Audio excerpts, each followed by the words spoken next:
welcome to episode 22 of A Trouble Shared, a podcast where two comedians try and heal the world by solving one of your troubles, one at a time. My name is Johnny Cochrane, and with me is someone who stares trouble in the face and refuses to even raise her heart rate because it doesn't fluster her. It's Twayna Mayne. How you doing, Twayna? I'm brilliant, Johnny. That was a fantastic introduction from you this week. I'd give that a 10 out of 10, actually. It's a strong 10 out one. of 10? Yeah. 10 out of 10? Strong. Okay. Yeah. I don't even know if I'm rehashing old ones at this point. I don't think you've done that one. I wouldn't usually, because we're a very professional podcast, I wouldn't like to let the audience peer behind the curtain, but I don't have those planned out. And if you go back and rewatch the start of it, I was scrambling in my mind to think of one. So I made it up on the spot. And I'm delighted you gave me a 10 out of 10 because that was a hackneyed approach to your intro. And I will endeavour, as always, to give you the greatest introduction every episode. So thanks for Cheers for your service. Yes, thank you. Yeah. We don't get thanks for our service enough, do we? Really? No. I would like to thank you for your service as well. Week in, week out, you turn up here, people who have clearly troubled, they've got problems, and you come out and dole out that sage advice without fear of, recompense. You don't worry about whether people don't want to hear it, and you just extol the values and the learned nature that you have lived your life with. And you don't ask for gratitude, do you? So I'd like to say thank you and well done. Cheers, Johnny. Thanks for that. Thanks. I try. Most of my advice is seriously sort your shit out, but I try and articulate it a bit better than that and just maybe expand on that, like sort your fucking shit out. Do you know what I mean? That's what I'm bringing to it. Adjectives. Yeah. Definitely throw an adjective in there. Yeah. And, and that's why you're the best. That is why you're the best. Troubles. I'd say my troubles are this. It gets a bit lazy when we just talk about the weather and stuff like this, but that last death rattle out of winter just as it goes into spring, which is where we are now. Yeah. Getting sick to death of this shit. Showing me leg in the day, sunlight. I'm wearing shades. I'm wearing shades driving around, and then at night time, I'm freezing. Trapped in an Alaskan lodge. Yeah. I can't get out of bed. You know what I mean? I don't know what it's doing for my, home life. People are going to bed at 9 o'clock in the house just to be under a quilt. Sick of it. And I've pinned my colours to the mast. I always back, right, in the last week before March, you will always get a day where it will surprise you. Against what the weatherman says, it will just come out and give you an 18-degreer. And I'm waiting for it. I've said it will happen this year, and it's been up and down, Twayna. I've not known whether it's going to come or not, but I'm hopeful. But my trouble is that I've been struggling in the death rattle of winter. What do you reckon of that? We've had a few of those quite unseasonably warm. Like we've had a few 18s, 19s in this month, which is brilliant. We have, Johnny. Yeah, we have. We have. Oh, we 100% have. I know there has been a 16.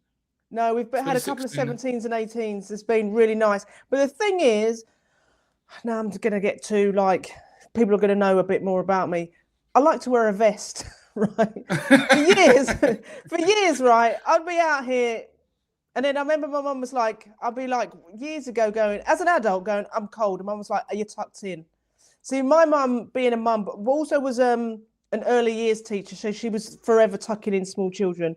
But I remember speaking to me, I was probably in my 30s at this point, and she was like, are you tucked in? And I was like, what are you talking about? But then one day I tucked myself in, and I tell you what, it's a game changer. Tuck yourselves in. But I like to wear a t-shirt hanging out, which means you have to wear a vest. And a vest is really works. But this last few days, I stopped wearing a vest. But yesterday was freezing. Sunny, really sunny and bright. But 0 degrees, and I put my vest back on. Yeah, I'm in a vest. Yeah. I don't want to show everyone, but it's a game changer. Tuck your vest into your pants or tuck it into your trousers. But if you're tucked in, you'll stay warm. So maybe you need to be in a vest, Johnny. I've tried to stay away. You rolled your eyes. I've tried to stay away from vest, Twayna. You know, I think once you go vest, you don't go back. You tried to break free, and the king of vest, the god of vest, maybe Bruce Willis, probably looked down and went, "What are you doing?" And then you went, "I don't know what I'm doing here," and went back into it. But I do think that vests are a life choice, aren't they? Yeah. They're not just a garment; they're a life choice. And once I do start rolling with vests, that's when I'll just roll with open-toed sandals. You know, those ones that go look like the Jesus sandals, and then that's it. Anything can happen at that point. So I'm trying to stay away from the vests. I love the fact they work for you, but I'm at the end of this winter anyway now, so I'm not doing it this year. Who knows what will happen in 2027? But there's that old idiom that says "ne'er cast a clout till May is out," which essentially is don't put away your winter stuff until the end of May. That's all I'm saying. Yeah. That sounds like an idiom that was made before global warming. Ne'er cast a clout, whatever, mate. You know, fucking London's like the Bahamas in August, so don't worry about it. This is who I am. Like, this is people are like, Twayna, I thought I knew you. You're like, you're wearing a vest. You're quoting old sage idioms like a wizardy old white dude from about 500 years ago. I'm like, that is who I am, really. She's fucking Gandalf in a Gandalf. Right, are we ready to sort some troubles out? Let's do it. I do appreciate the effort with the vests anyway. So the vest advice. So I'll take that on board. Here we go. Thank you. I've met someone I really like, and I don't know how to, or even if I should tell her about my STI. We're both in our 60s and met online a month ago. I joined the companion site after my wife passed away. My family were extremely supportive of me, and my children often visited me to keep me company. But despite this, there was a huge hole in my life. I instantly connected with this woman, but I've put off sharing the fact that I have genital herpes.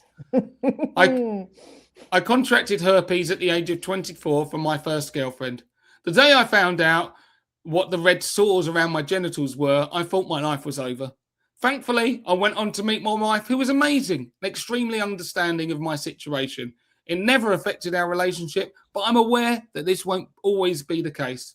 I'm worried it'll end the relationship before it's even begun. What should I do? What do you reckon, Twayna? I think this person, well, it depends where this relationship's going. And I feel that this person, I feel that it's working towards possibly being intimate and sexual. And therefore, this person does need to know that you have genital herpes. You can't not tell them. I mean, by the sounds of it, I'm unfamiliar with this SDI, so I don't actually know if like you can just put a bit of cream on and it disappears forever, or does it come back a bit like, because a cold sore is of the herpes family, and I think that sort of lays dormant and then comes back, maybe stress or just every now and again.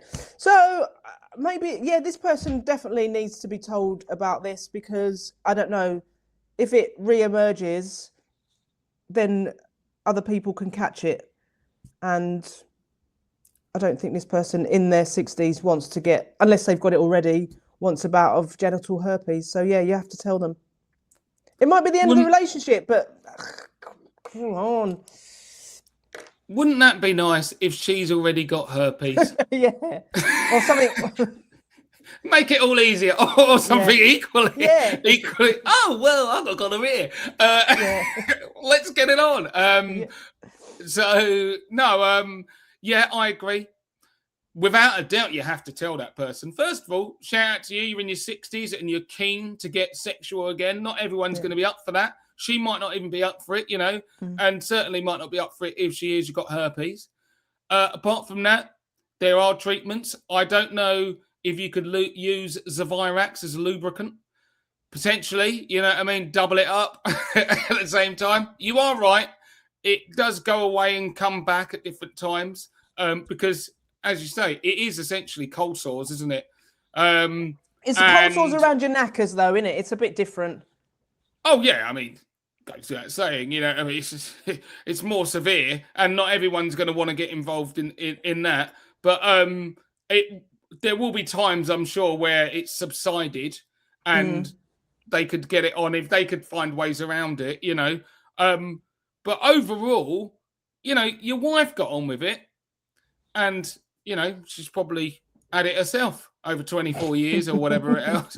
I mean, it was just unfair. She's been dodging that shit like Neo in the Matrix if she hasn't. But some people will be able to deal with it. And ultimately, if she can't, you maybe just have to chalk it up and say, that one's not for you. You know what I mean? I wouldn't even say it's necessary. The other thing is on a practical level, when you're 60, you meet another partner. If you really think that, you know, this person's right for you, you're probably not going to, if you have a long relationship, you're probably not going to be still having sex with someone else out the back of it. So, you know, maybe it's a shot to nothing. It's like, oh, well, I'll just take it on the chin because you're the last person that's going to be doing it anyway. So you might find them a little bit more understanding. Outside of that, it all just comes back to the fact that you absolutely have to be honest. It's just a safety issue and a complete respect issue. But don't assume that she'll say no. But if she does, then we'll chalk it up and say she's not the right one for you. Moving on. I think we sorted that one out, Twayna. Let's get on to the next one. Here we go. Why are women always crying and moody? My girlfriend is just a nightmare and I just want to have sex. And she's just so moody. Sex plain. They've used the word sex plain. And then they said, am I unreasonable? Johnny. I mean, first of all, anyone who ends any sentence with sex plain, am I unreasonable? Of course you're unreasonable, because who uses the word sex plain? Why have you done that? It's so informative about the kind of character you are that now we can look at this. Obviously, it's dripping with sexism, this critique anyway. Like, women are universally crying and moody, and then you just explained that all you want to do is just have sex. Sex is written in like block capitals as well. 3-letter word, all caps locked. Shouted. I just want to have sex. Shouted. Yeah. Stop shouting sex, because it's going to put people in a mood. And I mean, she's crying. You're making her cry as well. It's not just like a little bit irritable. And she's probably crying because you're going around saying, "Sexplain yourself, sexplain." Can I get a sexplanation? Oh, sexcellent, and all sorts of sex puns. This guy sounds like an absolute moron. I'm assuming that this is a man. I think that's a pretty reasonable, just because of the way that they're carrying on. Could be a woman, but I think it's a man. And I'd say that the reason why this is happening is because you're a bit of a moron, mate. What do you reckon, Twayna? I think you hit it right on the head there, Johnny. My girlfriend is just a nightmare. I think you're a nightmare as well. Sound like an absolute pain in the arse. Why are women always crying and moody? Because you're a nightmare. Because you're a nut job. You're sex obsessed. You're writing words like sexplain. Am I being unreasonable? You're being a nightmare. You're being your own nightmare. Just, I don't know. Not all women are always crying and moody, but apparently the ones that are hanging around with you are. Maybe it's to do with you, sir. Sort your stuff out. And maybe, you know, do something other than wanting to have sex with your girlfriend. Maybe she's just bored of you just trying to shag her all the time and shouting the word sex. Pretty reasonable, isn't it? And even then, you summed it up, you know. Why are women always crying and moody? If I started off a sentence saying, why does everyone hold their nose when I'm around? People might reasonably say, because you stink. Yeah. That's why, because you stink. So if everyone's crying and moody around you, it's because you're a knob. Yeah. That's why. So you've got your explanation. Am I unreasonable? You're worse than that. Worse than that, but we'll keep it friendly. I think we've sorted that out. A few home truths are doled out there. Let's move on. I am worried that my siblings are taking advantage of me. Whether it's childcare, lending money, or even running errands, I'm constantly doing things for them, yet they never help me in return. I'm a 29-year-old single woman, and I have one brother and 2 sisters who I've always had a close relationship with. over the last couple of years, they've all found partners and had children. While I expected our relationships to change, it's become clear that these days they only want me around when they need something. I'm starting to feel used. I babysit for them to do all the present shopping for everyone in the family. Yet if I were to ask them for a favour in return, they come up with an excuse. What do you reckon, Twayna? Set some boundaries. I think seems to have been slipped into what happens in lots of families. Just everyone sort of gets assigned a role, or without anyone sort of realising that's what's happened. And maybe it has worked at one point, and now you're actually feeling, actually, lots of situations have changed. I am single, but it doesn't mean that I am the lackey and that I'm going to be the responsible adult in this. Step away. Go and do your own thing. They'll soon learn that actually they need to kind of help you out. And if that doesn't work, then just start buying all the wrong presents. Just be a pain. Just be a pain within the, like, do you know what I mean? If that doesn't work, if you feel like you're going to be guilt-tripped and stuff, just start doing it wrong. Yeah, I'll take a launch off of that from that launch pad and say, even babysitting, you've got to start introducing some Red Bulls into that. Do you know what I mean? Start giving these kids Red Bulls and those sugary strawberry belts that you get in pick and mix just before bed. And then when people come home, just go, all yours. Just throw up the deuces and watch what happens as that family implodes. Not my business. I'm out of here. As you say, presents. Yeah, and I just fucked up the orders because you're taking the piss, people. Yeah. And I'm not saying you necessarily. Sometimes absence makes the heart grow fonder. Do one. Get out of Dodge, and then they'll start appreciating what you were bringing to the party. You might not want to leave your life, so I'm saying this is a bespoke one. If you're thinking about that anyway, maybe just get out, and then you won't feel like you're being taken advantage of because they'll appreciate you. And the other thing is, which is probably the most sage one, bring it up with people and say, you're taking liberties with me. I love spending time with, my nephews and nieces or whatnot. But you're taking my kindness as a weakness. And if you carry on, I just won't do it anymore. But the other thing you've also got to factor in, I don't know if this single woman wants to have children, but you also, not that everything has to be, transactional in that way, but you might end up needing some childcare down the line as well. Maybe those kids are grown up and you might be sending them over to your brother and sister. Things aren't always going to be equal at every stage of your lives. So sometimes, especially if you have kids, they do need more help than you who's on your own. Not everything is going to feel equal, but there'll be other times when you need more help than they do. And hopefully they'll meet it with the same grace that you have.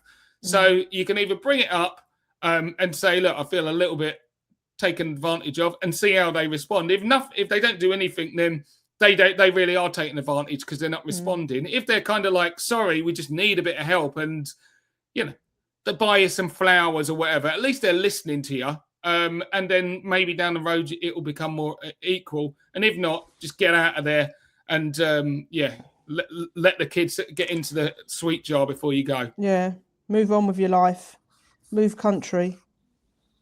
Exactly. Plenty of other places you can just send them, or even then start catfishing them. Set up a weird account going, wow, your sister is just the nuts, isn't she? She really helps out and stuff. Oh, she's over here in Australia and she's just wondered, they'll appreciate one way or the other. She's an angel. Exactly. And then they'll realise one day you've not logged in on the right account and you've actually sent it from your own account. Looks like you play. There you go. There's always that danger. On to the next trouble. Here we go. He kept me a secret. Her clothes were still at his place. She was still texting him and telling him she loved him. Instead of ignoring her, he texted her back. In the end, I lost my temper. We have now split up, and he says it's because of my rage and my need always to be right. Was I right to leave this situation, or has he got a point?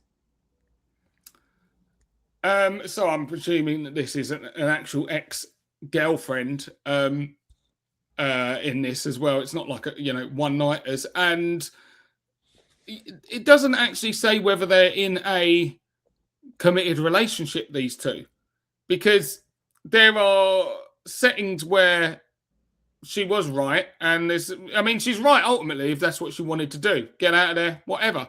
But to have some moral high ground, not necessarily. Are they in an exclusive relationship? And if not, if they're just seeing each other, then guess what? He didn't owe you anything. So, and he could be being a bit more honest, but there's some stuff that's a bit grey. And ultimately, if he's not, unless he's telling you lies, then these are the waters that we swim in.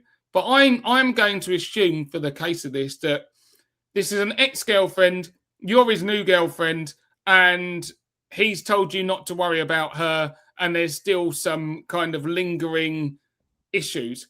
And in which case, I would say you're right to lose your temper, because this person is taking you for a mug. And, what are her clothes still doing there at the end of the day? Maybe if you like her clothes, just take them.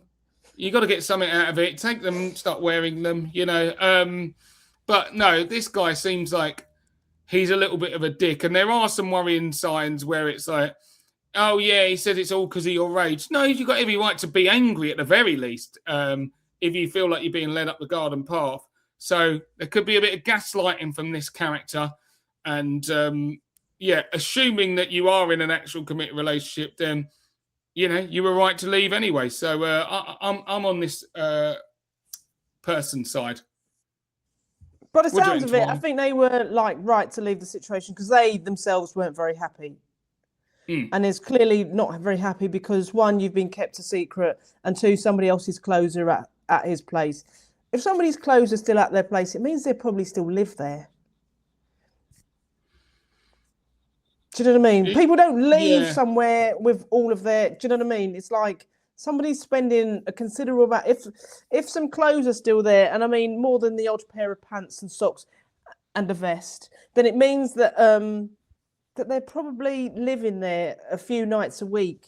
Do you know what I mean? We've only everyone's wardrobe is only so big. You can't have it spread in multiple properties. So I get the feeling that maybe he was not being as honest as maybe you initially thought.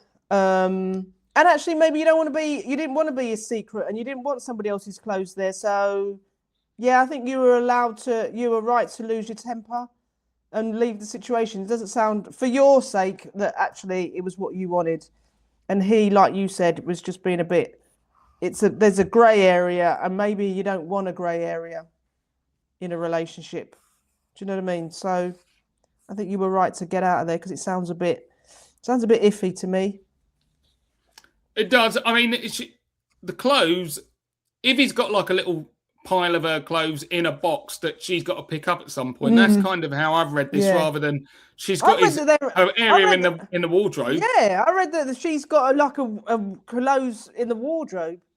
That would be a complete massive red flag at that point, and that is no. Obviously, but what are you even doing carrying on with that at that point? It's like no. If she's got some stuff she needs to pick up, and clearly it sounds like she is trying to, as in the ex is trying to get back in his graces. But the key point is you can't control her behaviour, but you can respond to his, and he seems to one way or another be humouring it. So I think that he's actually used your walking out as an opportunity to end it anyway, and I'd imagine he'll be going back one way or another to his ex, in which case you're better off out of that one.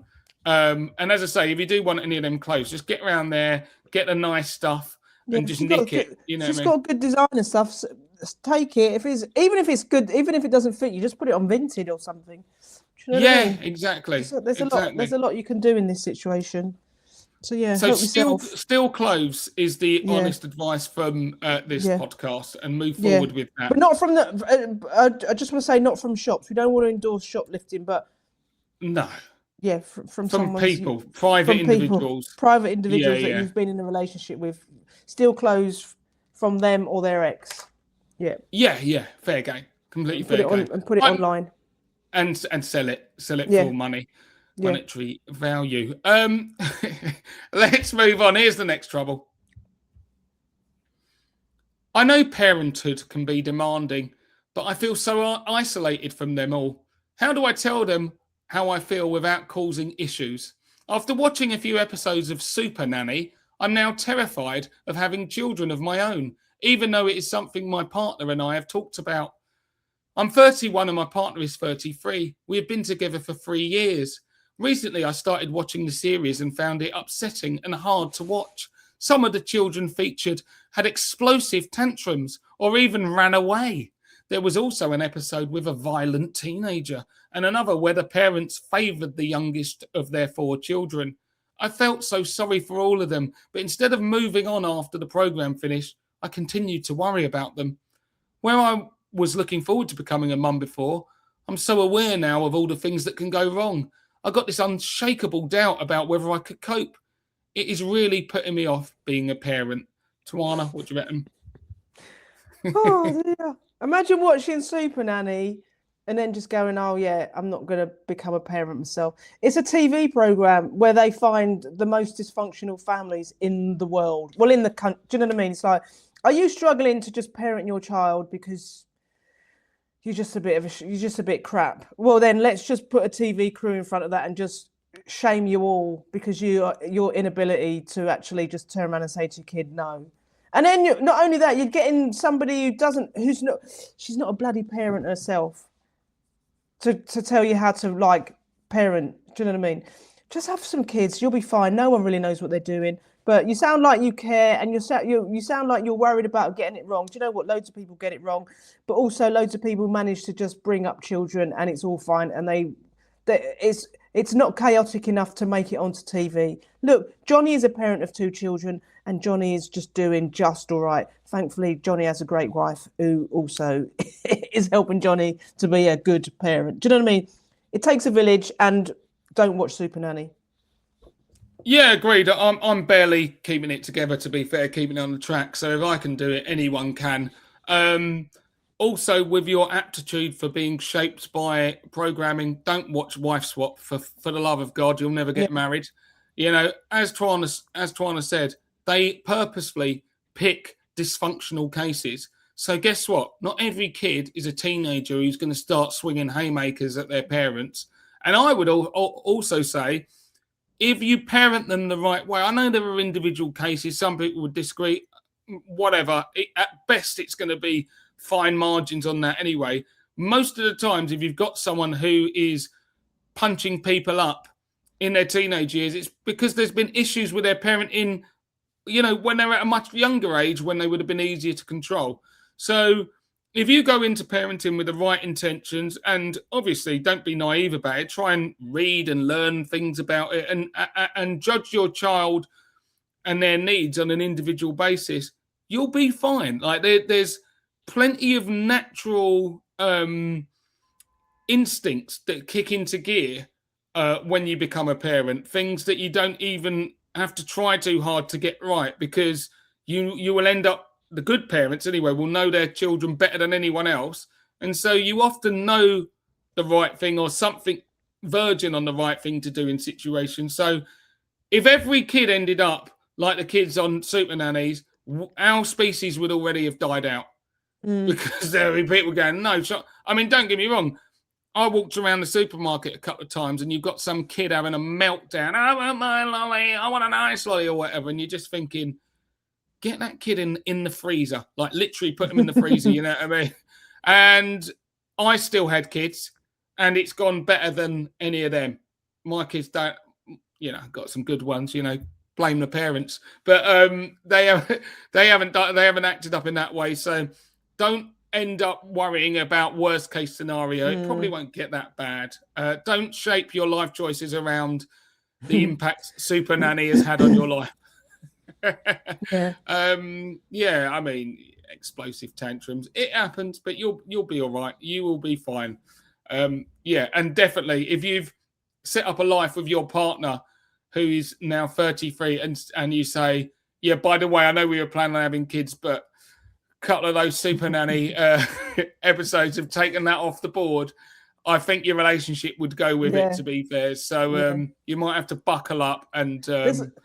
There's a load of other TV that you can watch. There's so many TV programs. You don't have to watch realities. You can just watch a soap. You can just watch. There's so much. You don't have to even. Do you know what I mean? Maybe it's time to get the TV Times out and just find another series of programs to watch. Have you heard about Four in a Bed? Have you heard about Come Dine With Me?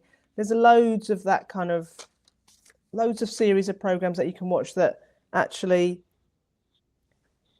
make you stop thinking about parenting. Because yeah, I just think you just need a new box set to get involved with. I think that's all this is. I think this is a box set that's just got out of control. It is. And yeah, don't watch The Dog Whisperer or anything like that as well, because dogs are fine. Yeah. Don't worry about that. Sorted this one out, Twayna. Here comes the final one. 9 months ago, I found out my partner was cheating on me. I decided to forgive him and try to move on. Today, I found out I have chlamydia. Well, that's a rough one, isn't it? Look, let's be honest about things. You found. I'm not saying you should have forgiven him in the first place, but if you and because the point is, you've said I found out. Did he tell you? Because if he told you and you've decided to forgive him, then I would say this is what it is. Buckle up, Betty. If it's chlamydia's there, then chlamydia's there.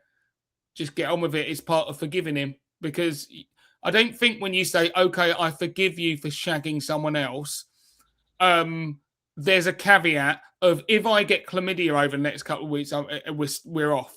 I don't think it works like that. But if he's kept it a secret and then you found out, so he's basically barebacked someone, come in, taking chances with your own health, and you've decided to let that go, and then you found out, then I think it's more of a sign of how reckless this person was. And, you know, you might want to reevaluate that choice anyway. You could be forgiven for not being able to move past it. But the actual act of getting chlamydia in of itself, if you genuinely think you can forgive him, then it is what it is. Take some pills. It'll be gone in a couple of weeks, I've heard. And you'll be fine. You will be fine. So that's how I would go, Twayna. But yeah, if you found out about it, I would question your the fact that you even took him back in the first place, unless he's at least been honest about his indiscretion and you've chosen to move forward. What do you reckon? Yeah, I mean, people who get, I mean, no one deserves to get cheated on. That's not what I'm going to say. But I mean, whether you choose to forgive somebody that's a big ask. That's a massive ask. Like, somebody's let you down massively, which is already something that, you know, you've decided to forgive them and try to move on. Brilliant. So you're in the process of trying to move on from somebody essentially breaking your heart and letting you down massively. But then to find out that you've got an SDI, then I'd be like, there's being cheated on, and then there's been cheated on and getting diseased from it. It's just like, you're not even cheating on me and just keeping it clean. You're out here just spreading disease, which to me is it's not cool. It's like it's just like adds insult literally to injury, or it's the injury to the insult, basically, as correctly. I'm a bloody genius with these analogies, aren't I? Yeah, I like that. It's just I'm just thinking of actually how this works. But yeah, no, actually, I don't think this person is. I think you're allowed to be ever so pissed off that you've now got this issue, and that you're going to have to get some strong antibiotics for that. If you're going to take antibiotics, take something to protect your stomach. That's important. No, this person is not worth keeping. Yeah, you need to. It hurts a lot. They can strip the lining of your stomach. I'm out here with facts, man. Vests. Get something to like. Mate, I need my own. Just forget Johnny. I need to ditch this. I need to do something happen, because actually, I want to no. I just think this is. I don't think this relationship has got legs. I think actually put this down to a really, really bad experience, and get this person out of your life, because I don't. It's they've let you down badly, like in a really bad way. Do you know what I mean? But I agree with that though, Twayna. But don't you think that if someone wants to break up for the fact that someone's cheated, completely understand it. But if you've chosen to you now know that what they've done, I presume they didn't. Again, unless they lied to you again and said, I used protection, and then you get this, and you're like, no, you clearly didn't. But yeah, because then they've gone to the doctors probably for something unrelated, and they've happened to just have a blood test for something. Do you know what I mean? And the doctor's going, well, we're going to test you for this anyway because we just do it. So then you've got the information back from your GP when you're like, well, that's fucking come out of the blue. So not only so they weren't totally honest with me in the first place. But we don't know that is what I'm saying. And some people, you can be asymptomatic with chlamydia. So the guy might not even have even known. But the fact is you found out. So all I'm saying is, I'm not saying you should have. In fact, I'm saying you shouldn't have taken this guy back because he's been cheating on you. And I don't think we're talking about him kissing someone. Obviously, if you've got chlamydia, they shag someone else. So I don't think you should take him back. But if you do, I don't really think that getting it's obviously adding injury to the insult, as you rightly put it. But I don't think that it's an extension of the betrayal, really, because you had to factor in things like this could happen, and I think you probably should have left him in the first place. But do you need to leave him now that you've got chlamydia? I'm not sure. You're just more angry. But maybe it's like you thought you were like, I've tried to move on. So you thought you were moving on, but actually it's just a setback, isn't it? And so you've basically been brought back to the beginning of like finding out that they cheated on you. You're like, oh, actually, I was trying to move on from this, and now we've just gone back to the beginning. So it's kind of like, just call it a day. I would call it a day at that point if you've not already. Do you know what I mean? I don't want to trivialize it too much, but if someone told me that they were cheating on me and they shagged someone else, and then I found out they drunk my bottle of champagne in the kitchen, I don't think I'm going to be like, oh, for fuck's sake, the champagne's done me. Like, the cheating was one thing. It's like, that's what it is. Nothing's going beyond it. You're just dealing with the fallout of the thing that you say that you've forgiven them for. However, I would say that you're allowed to take a bit of time, even if you say, yeah, okay, I forgive you. And then a couple of weeks later, you go, do you know what I thought about? I can't get over it. That's fair enough.